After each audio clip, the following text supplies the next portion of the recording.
disponibilidade para vir dar uma palestra aqui para a gente. Eu vou passar a palavra para a Bia apresentar o professor Fernando.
Influenciam nesse contexto, né? A gente acabou até permanecendo aqui por mais um período, né? Então, eu queria começar com a primeira avaliação, com a primeira apresentação. Queria saber se vocês estão me ouvindo, tá tudo bem aí? Tudo certo? Alguém pode me dar um ok? Perfeito, tá muito bom, dá para ouvir muito bem. Ótimo, então, perfeito. Então, vamos começar. Bom, essa a primeira parte da apresentação, eu vou trazer aqui 3 trabalhos que a gente tem desenvolvido. Na verdade, faz parte de um pensamento único, de um projeto um pouco mais amplo de pesquisa, mas eu vou trazer em 3 momentos diferentes, porque a gente tem 3 abordagens ligeiramente diferentes nesse contexto em que a gente tem tentado trabalhar. A primeira delas é esse artigo chamado Urban Design Optimization, que foi apresentado no último CAADRIA, e depois eu vou seguir com mais outros 2 trabalhos que vão ter sempre alguma relação com otimização de layouts para grids urbanos, tá? Então, vamos começar com esse primeiro. E a ideia inicial e o contexto da pesquisa é pensar dentro de um contexto de que o design computacional possibilita que a gente tenha uma série de possibilidades e de soluções potenciais que a gente possa abordar enquanto proposta, né? Se a gente pensar na disciplina de projeto como algo de tentativa e erro, eu acho que a gente vai conseguir vislumbrar uma série de possibilidades interessantes de uso do ferramental computacional, né? Desde processos generativos que possam incluir otimização e a inclusão de uma série de possibilidades especulativas para a gente chegar a determinados resultados. Então, o contexto desse primeiro trabalho, a gente vai, obviamente, começar situando, passando por uma ideia da importância das cidades, né, no contexto mundial, né, da população urbana crescente, e, ao mesmo tempo, a grande responsável pelas emissões de CO2, né, principalmente por conta da concentração de veículos e a maneira como o transporte se dá nas nossas grandes cidades, né, na sua grande maioria, as nossas cidades estão voltadas e estão orientadas para o transporte individual, né, por meio de automóvel. Então, a gente procura tentar entender como que determinadas possibilidades de geração de soluções podem ser utilizadas no contexto de proposição de tecidos urbanos, ainda que num contexto mais inicial de projeto, mas como que isso pode ser utilizado de maneira a se apropriar de técnicas e de recursos de otimização, que notadamente, uma disciplina que era mais utilizada na engenharia mecânica, na indústria aeroespacial, enfim, mas que tem, com o passar do tempo, tem sido cada vez mais assimilada nesse contexto do campo do projeto, né? Desde ao projeto urbano, que ainda numa escala um pouco menor quando comparado à arquitetura, a arquitetura tem sido utilizada. Então, basicamente, o que a gente faz no contexto desse trabalho, que, como eu disse, foi publicado, está nos anais do último CAADRIA, né, que é o equivalente ao CIGRAD, mas da Ásia, né, então é a sociedade científica referência da área de computação, né, de arquitetura e computação no contexto da Ásia. E o que a gente tenta fazer nesse primeiro trabalho foi explorar 2 possibilidades mais simples de geração de tecidos urbanos e, ao mesmo tempo, utilizar diferentes ferramentas de otimização e, ao mesmo tempo, essas ferramentas trazem consigo outros diferentes algoritmos que, evidentemente, não fomos nós que desenvolvemos, a gente está apenas se utilizando daquilo que há disponível, para a gente procurar entender, dentro da natureza de determinados problemas que a gente aborda, por exemplo, que tipo de solução a otimização pode trazer para a gente, ou que tipo de ferramenta pode dar melhores respostas, ou que tipo de ferramenta vai demandar mais ou menos tempo. Então, a gente estava, de uma certa maneira, procurando tatear dentro desse contexto e procurar compreender, assim, olha, como que que tipo de ferramenta pode ser usada para determinados problemas dessa natureza. E aí vocês vão ver que com as próximas apresentações que eu for fazendo aqui, que eu for trazendo, há uma certa lógica da gente ir tentando, a cada passo, explorar novas possibilidades e, de uma certa forma, aumentar a complexidade do que a gente está trabalhando. Bom, então, num primeiro momento, e especificamente com relação a esse trabalho, a gente procura explorar, como vocês podem ver nessas animações à direita, diferentes possibilidades para geração de tecido, passando por lógicas ou por abordagens generativas diferentes, vamos chamar assim, utilizando nesse primeiro momento, utilizando uma única métrica de otimização, que eu vou explicar um pouco mais à frente. Dentro dessa lógica, a ideia inicial, e ao mesmo tempo mais específica, do que seria modelos de cidade mais sustentável, vamos dizer assim, apesar do termo não ser o mais adequado para a gente utilizar, mas a gente a primeira coisa que a gente procura fazer no contexto da acessibilidade ao transporte, buscar, considerando a geração de um tecido urbano que tenha uma estação central, e essa estação central tenha ou possa ter uma distância otimizada para todas as quadras, para todas as localidades dentro de uma vizinhança.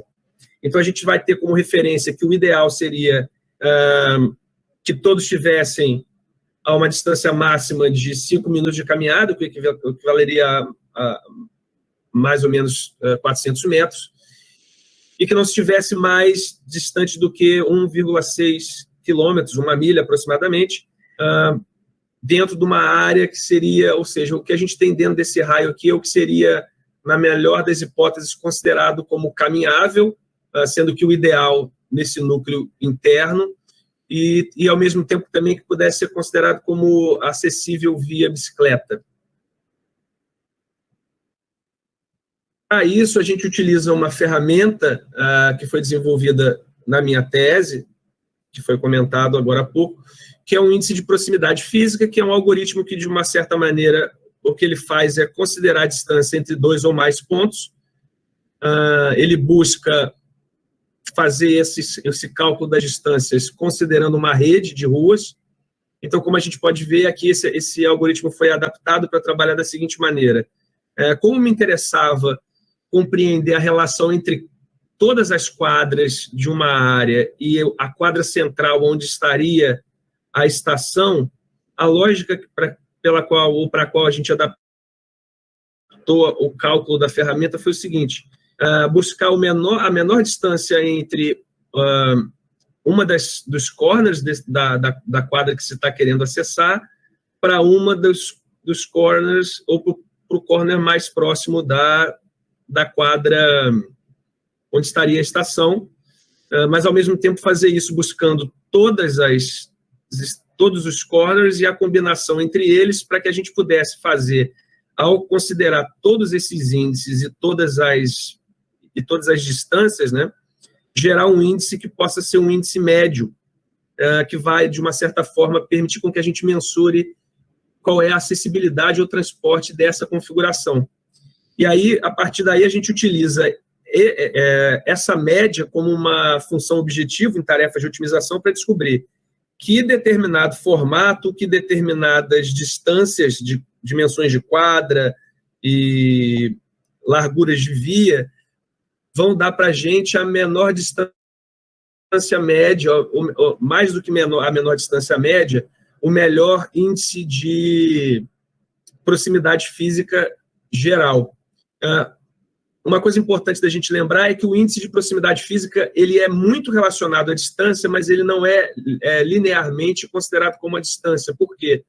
Porque a partir do momento em que a gente tem uma quadra tem uma distância média de 400 metros ou menos, a gente vai ter uma nota 1. Então, ou seja,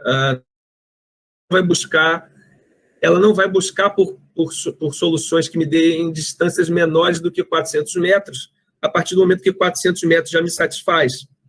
E, ao mesmo tempo, ela vai negar ou vai buscar evitar configurações que me deem distâncias maiores do que 1.600 metros, a partir do momento de que 1.600 metros ou mais significa um índice igual a 0. Né? Entre 400 metros e 1.600 metros, a gente tem aí sim uma proporção linear entre essas distâncias para a geração do índice. Então, basicamente, a gente fez 2 estudos de caso. O primeiro estudo de caso, a gente trabalhou com um único critério de otimização, que seria, eu quero descobrir em que medida determinadas configurações vão me dar um PPI, um índice de proximidade física otimizado, a média deles. Isso a gente fez para dois experimentos. Num primeiro, a gente estava trabalhando com blocos uniformes, ou seja, todos os blocos tinham a mesma medida. E num segundo momento, a gente buscou blocos com medidas diferentes, o que permitiu a gente aumentar o número de variáveis e, evidentemente, o número de complexidade do cálculo e procurar ver se, nesse sentido, necessariamente, a gente conseguiria melhores resultados no modelo que teria mais variáveis. Num segundo momento, a gente trabalha com otimização multicritério e a gente passa a procurar entender o seguinte: olha, tudo bem, eu quero mais proximidade física, mas, ao mesmo tempo, eu quero menos a área total de rua, porque a gente passou a compreender também que quanto mais rua a gente constrói, maior é o custo de infraestrutura. De uma maneira simplificada, a gente botou essas 2 métricas conflituosas dentro do sistema para ver o que poderia acontecer. Então, a gente tem aqui 2 estudos de caso, o primeiro utilizando uma única métrica, o segundo utilizando 2 métricas, e a gente tem sempre experimentos com lógicas generativas, vamos chamar assim, para cada um desses tecidos, de uma maneira com lógicas diferentes. Então, no primeiro caso de estudo, como a gente viu, a gente tem essas 2 possibilidades de geração de blocos semelhantes ou não. Esse aqui é um exemplo do que seria um modelo do caso de estudo 1, e aqui um modelo do caso de estudo 2, ou seja, a gente tem possibilidades de dimensões diferentes, mas essas dimensões, elas não... mantendo um alinhamento ortogonal. Até aqui a nossa ideia também era trabalhar com alinhamentos ortogonais, mas que possibilitassem a gente ter algum tipo de giro no grid para poder verificar diferentes possibilidades. E aqui a gente tem o caso de estudo 2, onde a gente parte de uma malha inicial e essa malha vai sendo readaptada de acordo com diferentes approaches que a gente chamou, diferentes lógicas do experimento. A primeira era simplesmente começar a subdividir essas áreas em outras quadras e ver o que a gente encontraria de melhor resultado. No segundo, a gente passou a alterar, mexer, o que a gente chamou de moving corners. Então, a gente desenvolveu um algoritmo que pudesse fazer modificações ortogonais e ver se esse diferente arranjo possibilitaria alguma modificação nessa lógica e na performance dessas diferentes possibilidades. E, por fim, a gente começou a visualizar, sempre partindo como essa malha regular pré-existente, a gente passou a calcular o centroide de cada um dos blocos e alterar e dar possibilidade de movimentar esses pontos de maneira que eles configurassem pontos de referência para que a gente gerasse uma malha baseada no diagrama que passa a calcular os PPIs e fazer a soma de comprimento de ruas de cada uma dessas malhas e utiliza diferentes ferramentas de otimização para trabalhar com esses objetivos. Bom, e a gente trabalhou aqui com... Aqui a gente tem os resultados do caso 1. Vocês vão ver que a gente trabalhou com Galápagos, trabalhamos com Silvereye, trabalhamos com Radical, Opossum, Goat, ou seja, ferramentas a gente tem 1, 2, 3, 4, 5 ferramentas diferentes, mas essas 5 ferramentas tinham algoritmos diferentes para lidar com otimização, e a gente começou a ver assim, olha, quanto tempo vai dar vamos ver aí, deixando o mesmo tempo, o mesmo número de gerações, que algoritmo, qual vai ser a melhor solução encontrada e que algoritmo vai dar isso para a gente. No primeiro caso de estudo, a gente teve, de uma certa maneira, um certo equilíbrio entre as possibilidades. Vejam que são possibilidades diferentes em suas rotações e formas, mas destaque para a solução gerada pelo software Opossum, e destaque também para o GOAT, no GOAT Cobila, porque aqui trata-se de um tipo de otimização que ele pode ficar preso em soluções não ótimas, e foi exatamente o que aconteceu. Então, foi muito interessante a gente perceber essa diferença aqui nesse sentido. Fernando, posso fazer um pedido? O público Claro. deste curso, todos já viram Grasshopper, já viram Rhino, mas não necessariamente sabem exatamente o que são essas ferramentas às quais você está se referindo. Então, se você puder só dar uma explicaçãozinha sobre o que são, plugins e tal, mas mais ou menos como é que eles funcionam, que eu acho que vai ajudar na compreensão. E aí, pessoal que estão ouvindo, peço também que vocês façam perguntas, se tiverem, bota aqui no chat, se não quiser falar, daí eu vou falando para o Fernando, para não deixar passar, porque se não entender agora, depois acho que não vai entender o resto da palestra, né, Fê? Beleza, perfeito, sem problema. Bom, então, gente, a gente aqui trabalhou sempre dentro da lógica, dentro da plataforma do Rhino com Grasshopper, e a ideia foi fazer uma pesquisa inicial de quais seriam os softwares que a gente tinha, ou melhor dizendo, quais seriam os plugins que a gente tinha disponível para trabalhar dentro dessa lógica. O primeiro deles é o clássico, que basicamente todo mundo trabalha quando começa, que é o Galápagos, porque ele já vem na versão original do Grasshopper, né? E o Galápagos vai dar para a gente duas possibilidades. Ele vai dar para a gente a Evolutionary, o engine dele, né? O motor, o algoritmo dele de otimização. Ele pode ser tanto por algoritmo genético, que é o que ele vai fazer da primeira, e o segundo é também o Galápagos, mas com outro algoritmo, que é o algoritmo chamado Simulated Annealing. Ele usa uma técnica diferente, mas dentro ainda do Galápagos, e como a gente pode ver, deu diferença de resultado, não só no resultado final, mas eu também vou mostrar para vocês daqui a pouco a diferença que ele deu em termos de tempo para achar a melhor solução.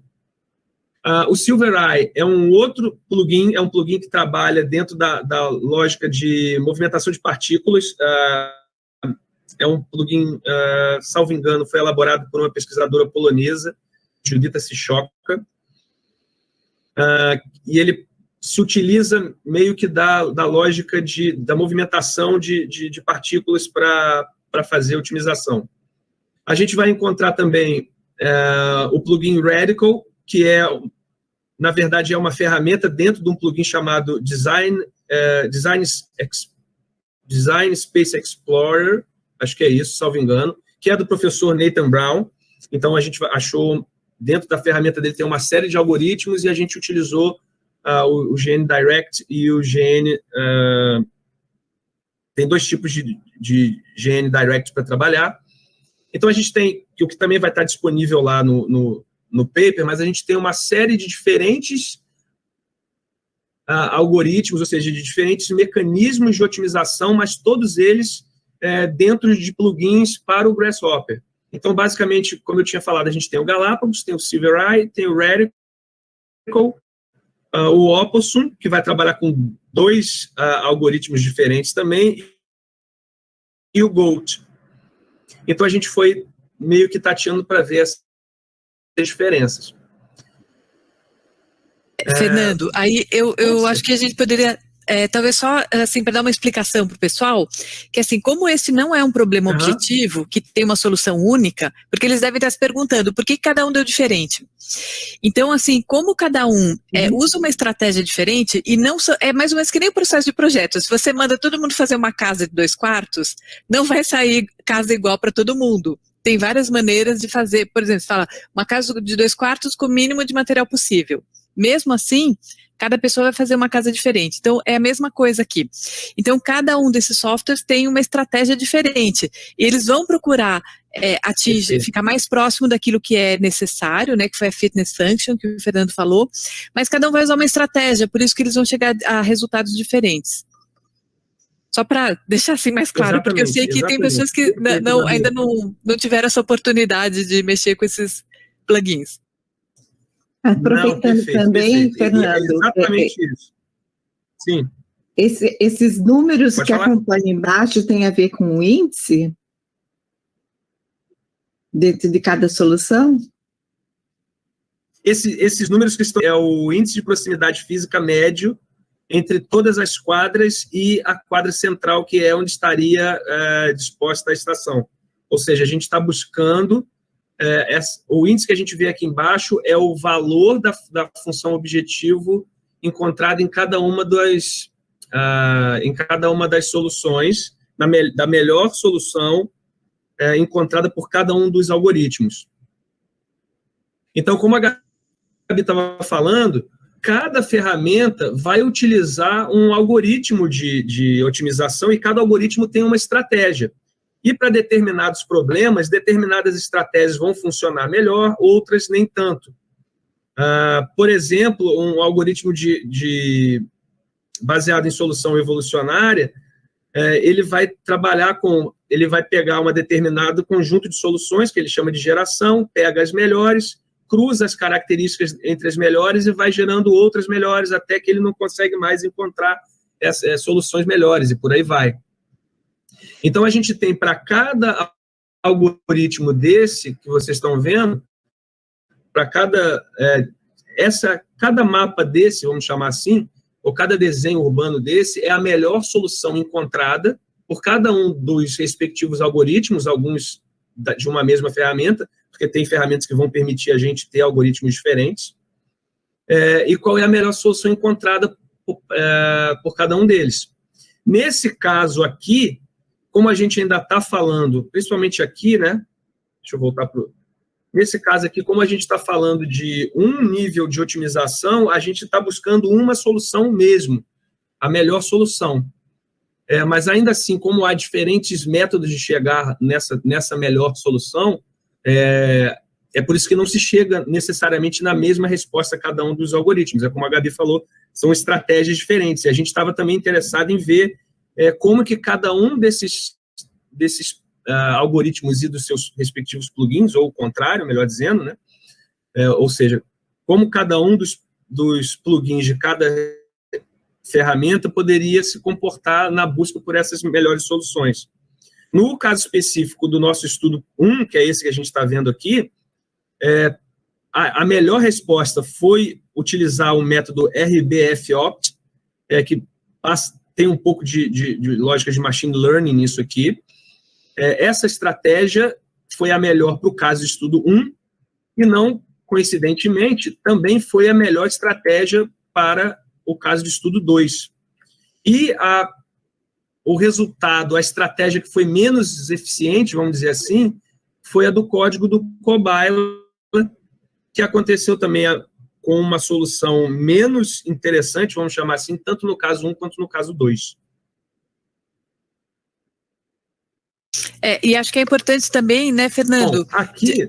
Desculpa, Fernando, só voltando um pouquinho lá, acho que é importante também dizer que no caso 1 e no caso 2, você tinha liberdade de manipulação de parâmetros diferentes, não é isso? Na verdade, no caso 1, a gente estava, deixa eu voltar aqui para ilustrar melhor. Exatamente, no caso 1, vocês vão reparar que a gente tem sempre quadras de mesma dimensão, ou seja, eu só tinha uma dimensão que era a mesma dimensão para a largura e comprimento das quadras, e uma segunda ou terceira, vamos chamar assim, dimensão para a largura das vias, certo? Então, vocês vão ver que a gente vai ter sempre, as quadras, no caso 1, tem sempre a mesma dimensão. Então, a única coisa que varia é rotação. Das quadras de canto. O que varia é rotação e dimensão de rua. Uhum. E o tamanho das quadras. mas elas têm sempre a mesma explicação entre si. Essa aqui é maior que essa, mas todas daqui têm o mesmo tamanho, com a diferença das quadras que são recortadas por conta da forma do terreno, né, da área inicial que a gente estudou. Então, aqui a gente manipula tamanho de quadra, largura e comprimento e largura de via. Aqui a gente também está manipulando largura de quadra, largura de quadra, só que aqui a gente consegue ter tamanhos diferentes para quadras. Então, a gente pode ter, como a gente pode ver aqui, coisas diferentes, medidas diferentes para essas quadras. Fernando, a gente tem uma pergunta aqui do Juan. Os plugins, você falou que entre os modelos tem diferença de algoritmos, mas entre os plugins com o mesmo algoritmo está dando um resultado muito diferente. O GOT evolucionário e o Galápagos evolucionário utilizam a mesma técnica de algoritmo genético. Eles não eram para dar um resultado tão diferente assim, era? Se eles utilizam a mesma abordagem? Então, o que eles mudam entre eles? Eles são algoritmos que passam pela lógica evolucionária, mas não são necessariamente o mesmo algoritmo, porque tem uma série de algoritmos genéticos e de algoritmos evolutivos que trabalham de maneira diferente. E uma outra coisa também que passa pelo processo é o tempo que cada um vai levar para chegar, porque existe uma coisa que a gente nunca sabe quando, ou dificilmente a gente sabe, apesar da gente ter algumas dicas, mas a gente nunca sabe quando, ou se o tempo que eu dei, ou se o número de gerações que eu permiti que fossem exploradas são suficientes para que o software pare de encontrar soluções melhores, percebe? Então, por mais que a gente fale assim, olha, mas o Galápagos aqui chegou nesse resultado e o GOT chegou em outro, mas talvez se eu desse mais 1 hora de cálculo, eles chegassem no mesmo ponto, ou não. São essas questões que a gente também procura compreender ao explorar essas soluções. Mas a função fitness então, é igual dos dois, no caso. Você está usando o mesmo fitness. O mesmo fitness e o mesmo algoritmo, sempre. Então, por exemplo, se você olhar aqui, essa comparação, isso aqui é um gráfico onde a gente tem, na dimensão Y, o quanto que a nossa função objetivo melhorou, e aqui a gente tem um número de iterações, ou seja, o número de cálculos. Percebe que, por exemplo, se a gente for falar do Opossum, que foi a melhor possibilidade, que é essa linha vermelha cheia, a gente vai ver que num primeiro momento ela subiu vertiginosamente, depois ela começa a subir, e depois ela continua subindo até que chega aqui esse ponto onde ela melhora pela última vez, e continua travada aqui, o que sugere para a gente que a partir daqui ele não vai encontrar uma melhor solução, uma vez que com o passar do tempo foi isso que aconteceu. Mas se você olhar, por exemplo, o que aconteceu aqui no GOT Cobila, ele já ficou preso, ele andou um pouquinho e depois não conseguiu achar mais porque ele ficou preso numa determinada solução que evidentemente tem muito a ver com a maneira como o algoritmo calcula. E ele vai fazendo a busca de uma maneira diferente, né? Ou seja, tudo isso tem a ver com a estratégia que foi traçada. Então, o que eu estou querendo dizer com isso? Para tentar, de uma certa maneira, ajudar essa pergunta, a responder essa pergunta que foi feita. Dependendo do momento em que eu parasse o cálculo, por exemplo, é porque a gente utilizou até aqui foi para descobrir qual que era a melhor solução.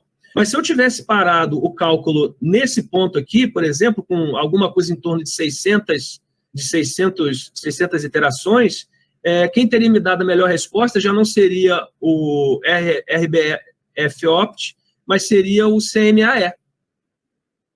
Ou seja, o tempo de observação também interfere para a gente cravar quem foi que achou a melhor solução. Em alguns momentos, a gente vai precisar se perguntar até que ponto vale a pena deixar mais 2, 4, 16 horas de cálculo e quanto que isso vai significativamente importar em termos pragmáticos, né? No caso desse índice que a gente está utilizando e pensando numa escala urbana, cada 0 ponto alguma coisa faz uma diferença no tempo que uma pessoa anda. Se a gente considerar por viagem, se a gente considerar num dia, e se a gente multiplicar isso pelo número de pessoas numa cidade, talvez faça um pouco mais de sentido a gente buscar isso buscar melhores valores do que buscar melhorias mais sensíveis quando a gente está falando, por exemplo, do desempenho de uma estrutura metálica, por exemplo, né? Então, aqui a gente consegue ver o desempenho das ferramentas, melhor dizendo, dos algoritmos, nos dois casos, nas duas abordagens. Lembrando que a gente vai ver que, basicamente, quem se destaca são as ferramentas do Opossum. Em algum momento, a gente vai ver o cálculo do CMAS melhor do que o RBF-Opt, e depois não. E aqui a gente consegue achar uma relação entre tempo e melhor solução. Então, se a gente for olhar aqui, ó, a melhor solução dada é sempre o Opossum. Mas no caso 1, ele é a melhor solução dada, mas ele é o que requer mais tempo. No caso 2, ele continua sendo quem dá para a gente o melhor resultado, mas ele já não é... Ele já dá para a gente o melhor resultado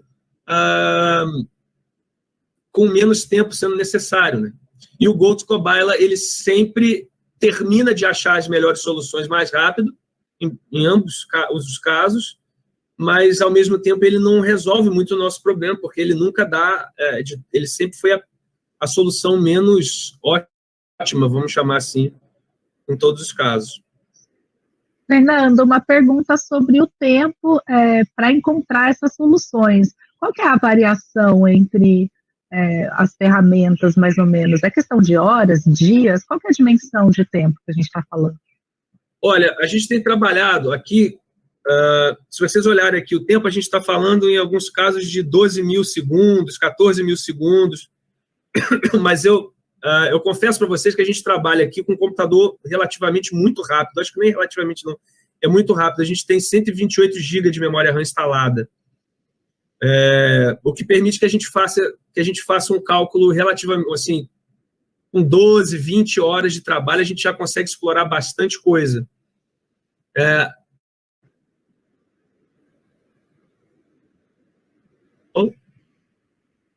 Desculpa. Mas essa relação vai ser essa relação de tempo vai depender, obviamente, da data que você estiver utilizando, vai te dar.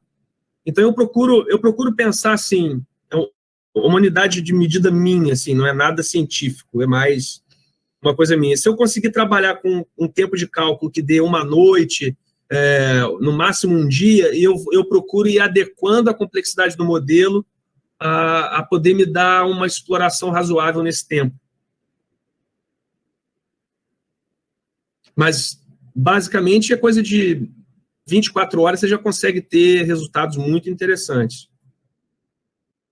Se a gente olhar o gráfico, desculpa, deixa eu voltar aqui mais uma vez, se a gente olhar para esses gráficos aqui, a gente já vai ver que muita coisa aconteceu nas primeiras 500 iterações, vamos pensar aqui 500 interações, a gente pode estar falando aí nesse caso, a gente pode estar falando de 2, 3 horas.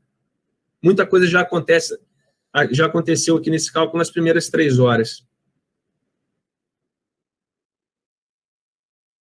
Bom, e aqui a gente compara os resultados do caso 2, porque esse aqui foi o melhor caso 1, e aí a gente pega a melhor solução do caso 1 e aplicou as 3 alterações, as 3 abordagens de modificação. Reparem que só subdividir os blocos deu para a gente um PPI que não foi o melhor e nem que deu a menor área.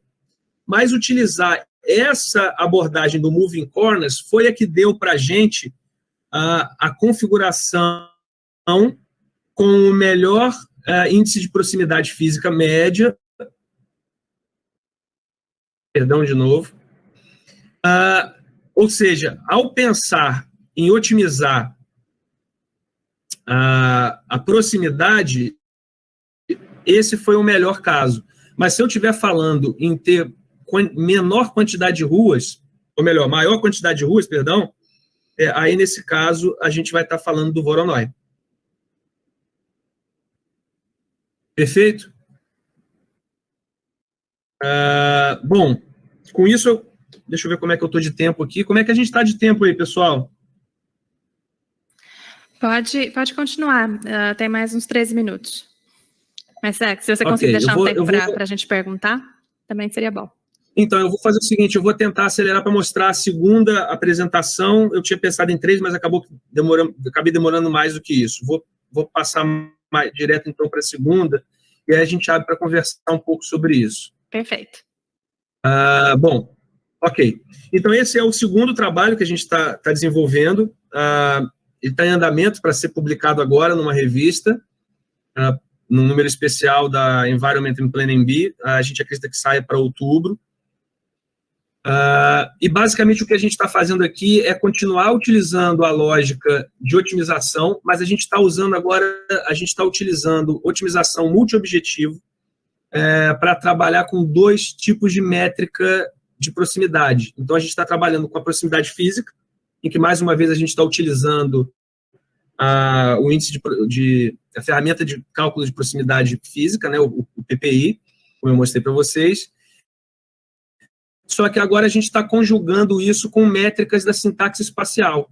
Então, a gente está querendo cruzar lógicas de proximidade física, vamos chamar assim, com proximidade topológica, e fazer esse cruzamento para ver quais tipos de malha vão ser mais favoráveis para determinadas configurações e, dessa maneira, a gente procurar seguir nesse entendimento. Bom, perdão. Esse trabalho não vai sair na Environment Planning Bee. O que vai sair na Environment Planning Bee seria o terceiro trabalho. Esse é o segundo que vai sair num livro agora da Elsevier, que é sobre a Artificial Intelligence in Urban Design. Então, basicamente, a gente começa com uma introdução falando desses métodos de inteligência artificial e principalmente como é que a inteligência artificial pode ser utilizada na otimização, na simplificação de possibilidades em várias áreas do conhecimento. E uma coisa importante para a gente pensar é que esses recursos, né, esses softwares de otimização, eles são baseados em inteligência artificial, né, em muitos casos. Então, basicamente, o que a gente faz nesse segundo trabalho é buscar compreender como que a gente pode utilizar ferramentas de otimização multiobjetivo, aqui a gente está falando com multiobjetivo, para avaliar mais de uma,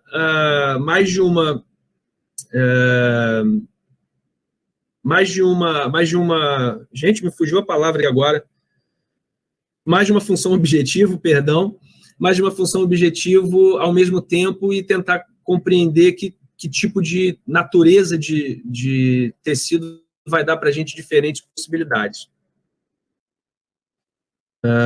A gente continua tentando entender a lógica dos grids regulares, irregulares e regulares ortogonais e não ortogonais.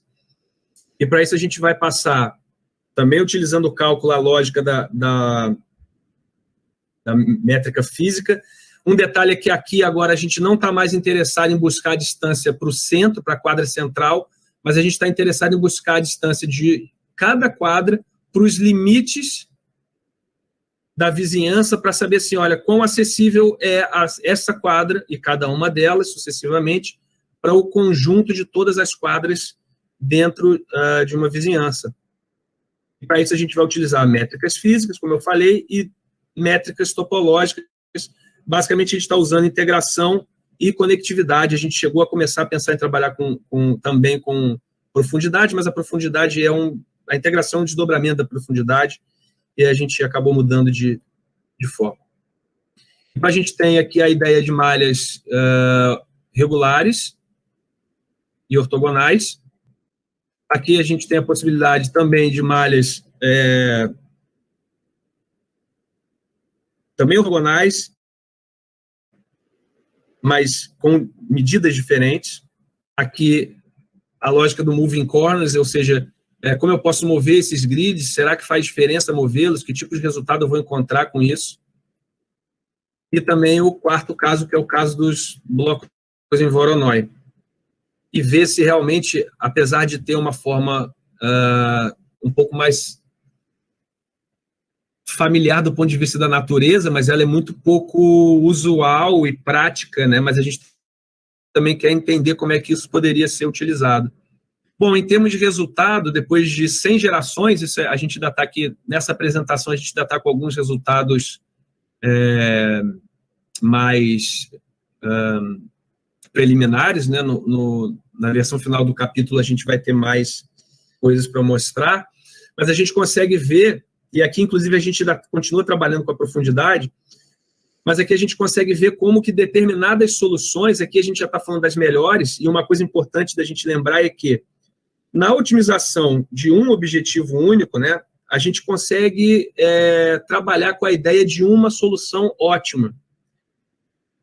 Quando a gente trabalha com várias soluções, com várias funções objetivo, ou seja, quando a gente trabalha com otimização multi-objetivo, a gente está pensando num conjunto de soluções ótimas que, na maioria dos casos, é chamada de fronteira de Pareto. O que isso significa? Significa que eu não tenho uma solução ótima, mas eu tenho um conjunto de soluções que deve ser considerado igualmente ótimo para responder a um problema. Um exemplo clássico.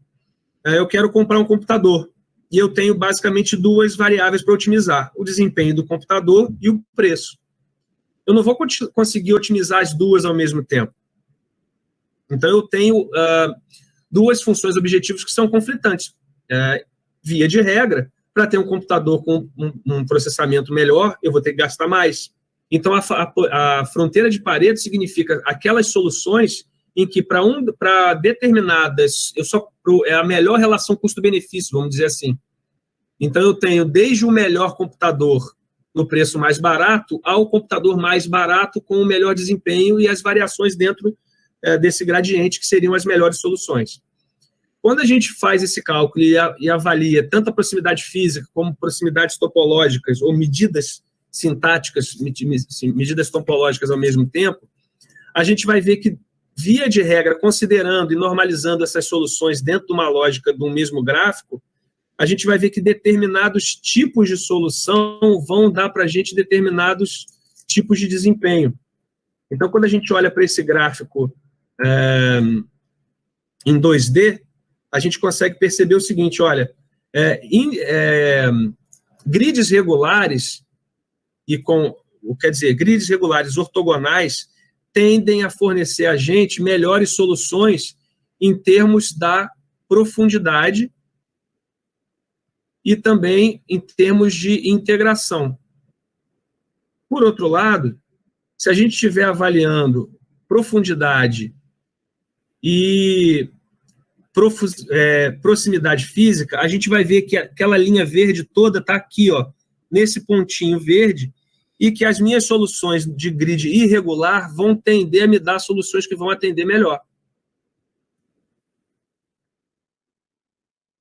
E, ao mesmo tempo, a gente vai descobrir que, ao utilizar essas soluções do grid irregular, vão dar para a gente, talvez, as soluções mais equilibradas quando a gente estiver comparando integração e proximidade física. Ou seja, aqui a gente está buscando compreender como diferentes tipologias, vamos chamar assim, de grid, vão performar considerando diferentes métricas de avaliação e buscar entender como que em determinadas áreas, aqui a gente sempre tem no gráfico, né, mais próximo da origem, o melhor, ou seja, em relação à integração, as soluções de grids regulares ortogonais vão ser melhores do que as de grid irregular. Mas, ao mesmo tempo, se eu estiver falando de proximidade física, me interessa mais buscar isso, ou se eu estiver falando de equilíbrio também, vai me interessar mais esse tipo de solução.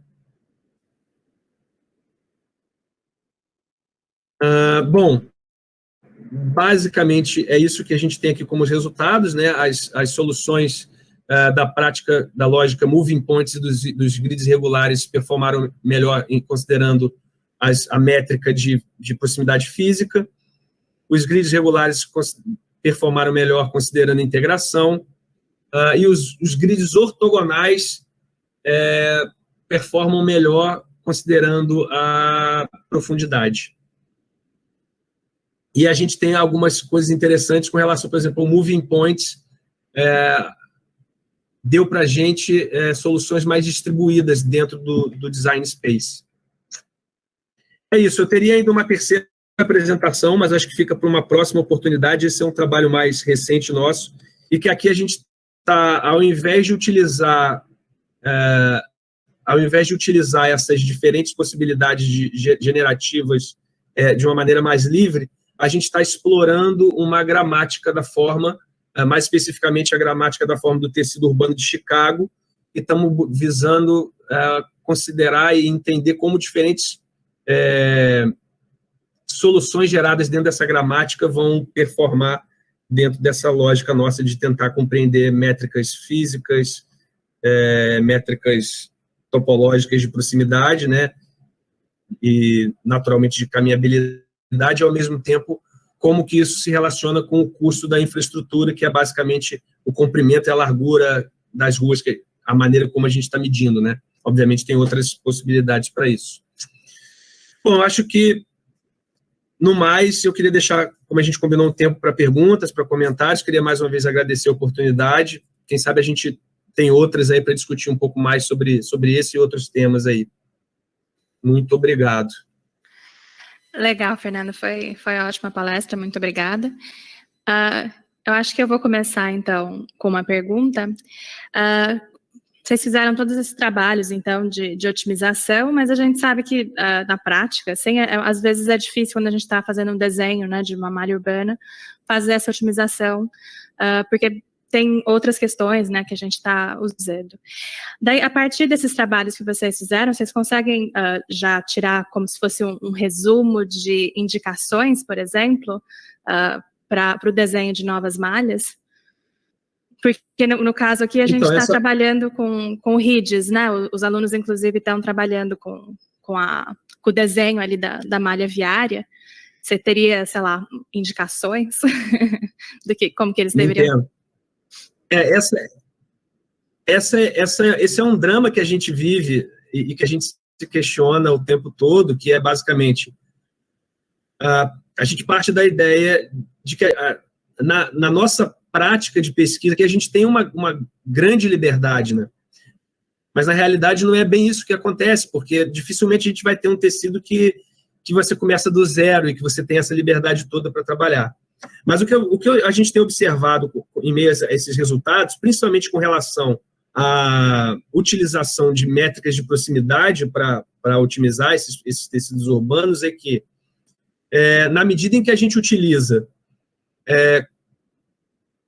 tecidos ortogonais, e esses tecidos ortogonais têm medidas variáveis que vão sendo maiores na medida em que eu vou me distanciando do centro, a gente tende a promover maiores proximidades para o centro. O que eu quero dizer com isso? Vai depender principalmente do ponto de partida de vocês.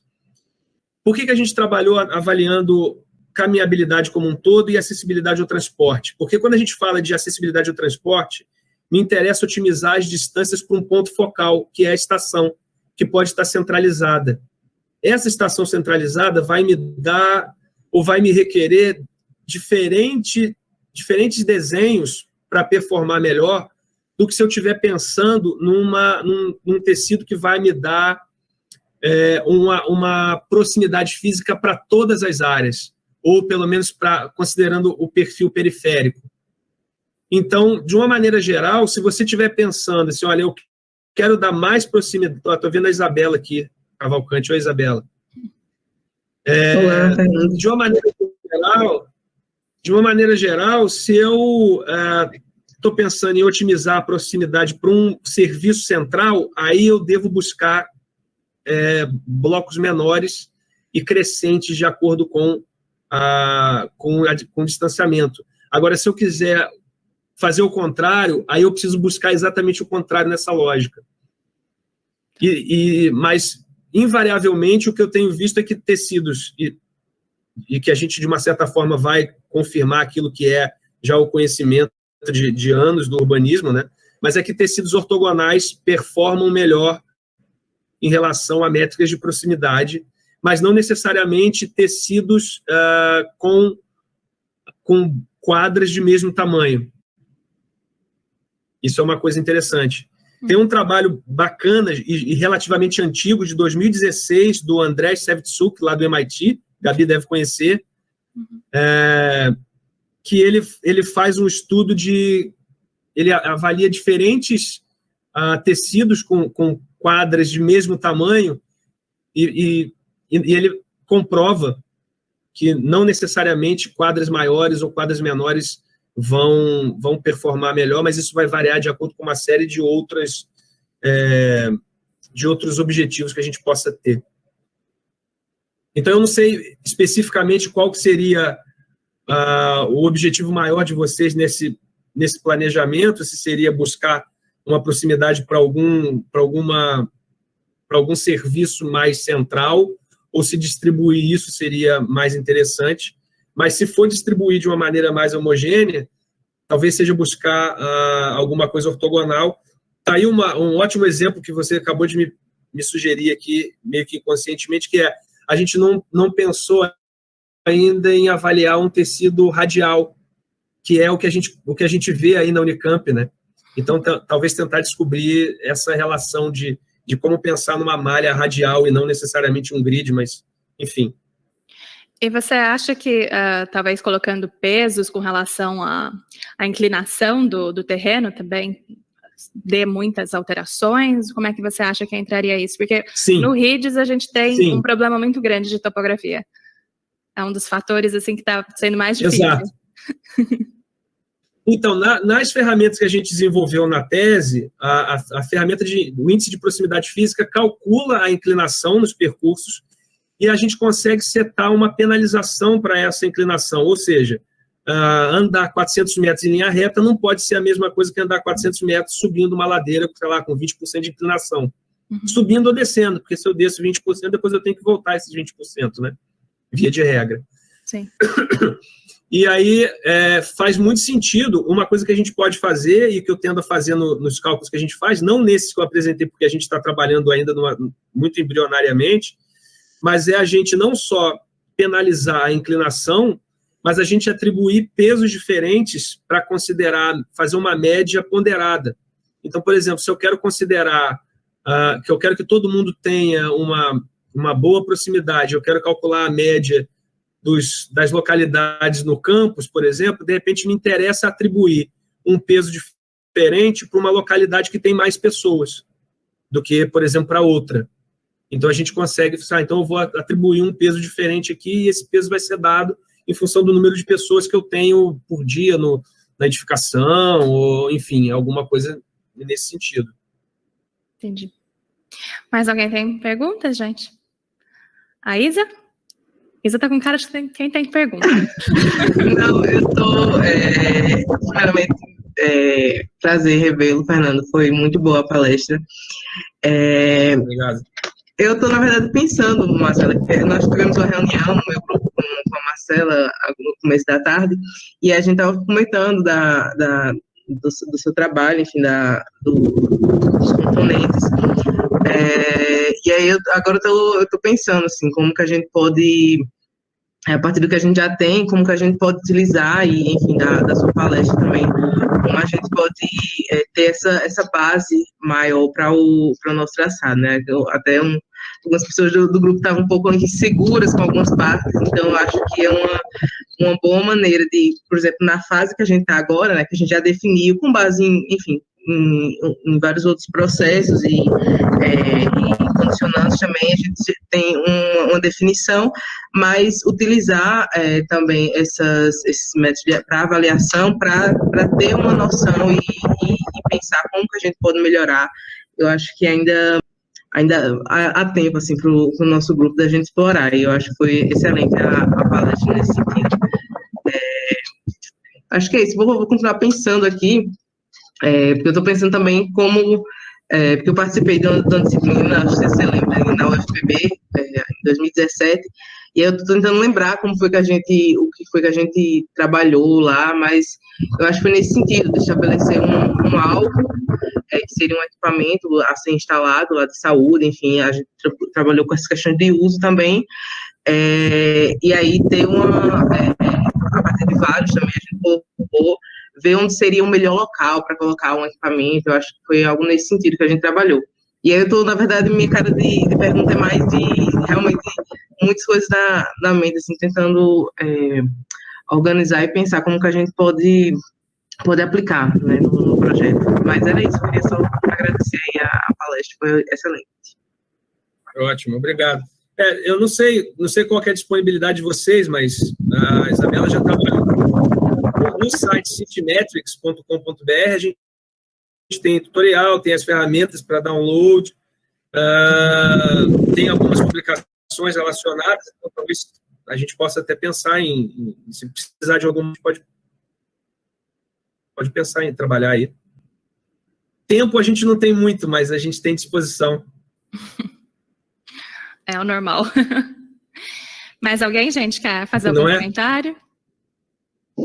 Eu tenho uma dúvida, quando você falou sobre comparar os resultados topológicos com os métricos, eu não sei se eu entendi muito bem. Para você calcular esse índice de proximidade, de melhor, esse índice que diz o quão bom ele é, ou quão próximo, ele utiliza o métrico ou ele utiliza o topológico? Porque imagino que com um caminho com menos viradas possíveis seja um caminho que seja mais escolhido, né? Então, como que você lidou com essas duas questões? É exatamente essa questão, porque, na verdade, por conceito, quanto mais ramificações eu tiver num tecido, mais acesso eu tendo a encontrar do ponto de vista físico, né? Então, se eu tiver mais vias e mais conexões, mais fácil eu vou conseguir encontrar todos os destinos possíveis, né, numa determinada área. Por outro lado, do ponto de vista topológico, quanto mais viradas, como você mesmo disse, quanto mais mudança de direção eu tiver, mais caro isso fica do ponto de vista topológico. E é aí que entra uma questão fundamental da otimização multiobjetiva, a gente botar dois princípios que basicamente são conflitantes e tentar achar entre eles respostas que tentem buscar um equilíbrio, ou que tentem minimamente falar assim, olha, esse aqui é a melhor proximidade física que você vai conseguir. Para você conseguir uma proximidade física melhor que essa, só piorando a proximidade topológica, por exemplo. E aí, essa é talvez a grande beleza da otimização multiobjetivo, porque ela tem muito de objetividade nela, de matemática, mas depois que você tem todos os dados ali, você passa a ter que considerar uma série de outros aspectos que não são naturalmente computáveis, né? E que a gente precisa estar ali fazendo essa busca. Então, a questão é exatamente essa. A gente nunca vai achar uma resposta que seja melhor para os dois. Mas eu consigo achar um conjunto de melhores respostas, ou seja, considerando a topologia, vamos chamar assim, considerando a topologia, essa aqui é a melhor solução, e considerando os critérios físicos, essa aqui é a melhor, mas eu posso ter alguma coisa entre elas que vai me atender bem sobre os dois pontos de vista, ou eu quero priorizar isso, mas sabendo que não tem uma solução. A fronteira de Pareto é aquela que vai dizer assim, olha, voltando ao exemplo do computador, você pode até achar um computador melhor que esse. Você não acha um computador melhor que esse com um preço melhor. Entendeu? Tem computador melhor do que eu comprei aqui na fronteira de Pareto, eu tenho vários tipos de computador. O gráfico geralmente faz alguma coisa assim, faz uma curva assim. Olha, eu tenho esse computador aqui, ele está na fronteira de Pareto. O que significa isso? Ele é o melhor do preço. Assim, significa que eu não consigo um computador mais barato que esse. Esse é o melhor computador, considerando o critério preço. Tem computador melhor que esse? Tem. Tem computador mais barato que esse? Não tem. No outro extremo, eu consigo achar o melhor computador, que é o melhor computador e o mais caro. Tem computador mais barato que esse? Tem. Tem sim. Mas mais barato que esse, só se você abre mão de um pouco de qualidade. E os outros pontos, que não são os que estão no extremo da fronteira de Pareto, são aqueles que você vai encontrar Então, assim, olha, eu até consigo um computador melhor que esse, mas eu vou ter que pagar mais. Ou eu até consigo um computador mais barato que esse, mas ele vai ter um desempenho pior. Então, é nesse gradiente de nuances que a otimização multi-objetivo vai trabalhar para você mesclar o que vai ser mais interessante do ponto de vista físico com mais interessante do ponto de vista topológico. Não sei se eu consegui te responder, Marcelo, mas... Conseguiu sim, era isso. Mais alguém, gente, quer fazer algum comentário? Eu só queria fazer mais uma pergunta, então, já que acho que o pessoal tá parando. Você estava falando que você estava fazendo um cálculo também ali dentro da cobertura viária, né? Para calcular isso, você está usando uma única largura da via? Ou essa largura da via também é otimizada? Em princípio, a gente está trabalhando com a mesma largura de via para todas as... Isso é um próximo passo que a gente quer dar. Uhum. E o que a gente está... Basicamente, a nossa unidade de medida para considerar custo de infraestrutura é o metro linear de vias. Tá. É basicamente o que a gente tem feito no momento. Qual que é a largura média que vocês estão usando para essa rua? A gente está trabalhando entre 12 metros e 20, mas a gente tem achado, as melhores soluções têm tendido a buscar a menor largura de via. Então, tem tendido a 12, mas é porque, eu não sei se é porque 12 é o valor ideal, ou se é porque 12 é o valor mínimo que a gente está colocando. E se eu tivesse colocado 1 como o valor mínimo da slider, ele teria tendido a 1. Isso é uma outra coisa que a gente... Mas eu acredito que ele vai buscar sempre, nesse caso, ele vai buscar sempre menores larguras de rua, porque ele vai trazer as quadras para mais próximas, né? Uhum. Mas, por enquanto, não tem variabilidade entre elas. Elas são sempre... escolhe uma largura e todos os cenários são aquela largura. Entendi. Exato. Por enquanto, só o que está variando são as dimensões de blocos, de quadra. Entendi. É muito legal. Tem bastante coisa aí a ser colocada a mais, né? Você abre um campo com essa pesquisa sua. Bem interessante. Demais. Exatamente. Exatamente. Mas alguém eu tenho uma dúvida. O método que você usou, RB, o que performou melhor lá? O que teve o melhor resultado? RB, esqueci o resto da sigla. RB F-Opt. Você disse que ele tem uma semelhança com Machine Learning, mas ele não faz aprendizado, né? Ele não chega a aprender. Cada vez que você roda o programa, ele vai ter que começar do zero. Ele não tem o aprendizado. Ele começa do zero. Não, o aprendizado dele é com relação às soluções que ele encontra e como ele vai buscar novas soluções. É ali que está o aprendizado. O aprendizado de uma geração para outra, dentro de uma geração para outra, mas não entre rodadas diferentes, tá? Exatamente, exatamente. Então, sempre que começa, ele começa todas as ideias do zero. Ele começa a calcular tudo do zero. Exatamente. Exatamente. Cada procedimento, cada processo é um. Ele só vai utilizando e aprendendo conforme ele vai vendo as melhores soluções, ele vai aprendendo a dentro daquele processo buscar as melhores soluções. E no caso dos genéticos, o crossover foi só dentro da mesma solução, não teve um caso que você misturou uma parte de um modelo com o outro? Fazer uma topologia em que metade seja de uma forma e a outra metade da outra. Não, também não fizemos isso.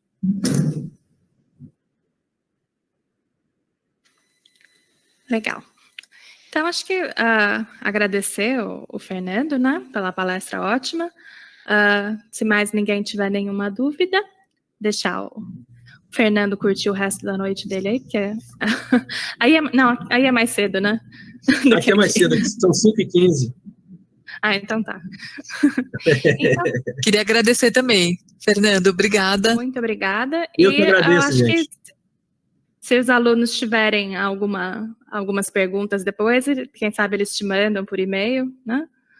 À O disposição. pessoal que está trabalhando aí com as malhas. Muito obrigada, Fernando. Com certeza. Um abraço, Excelente. Obrigado, agradeço mais uma vez, gente. Um abraço Muito a todos. obrigada. Tchau. Abraço, Tchau, tchau. tchau. Abraço, tchau. Abraço, Gabi, Marcelo. Tchau. Tchau, pessoal. Muito Abraço. obrigada, até mais.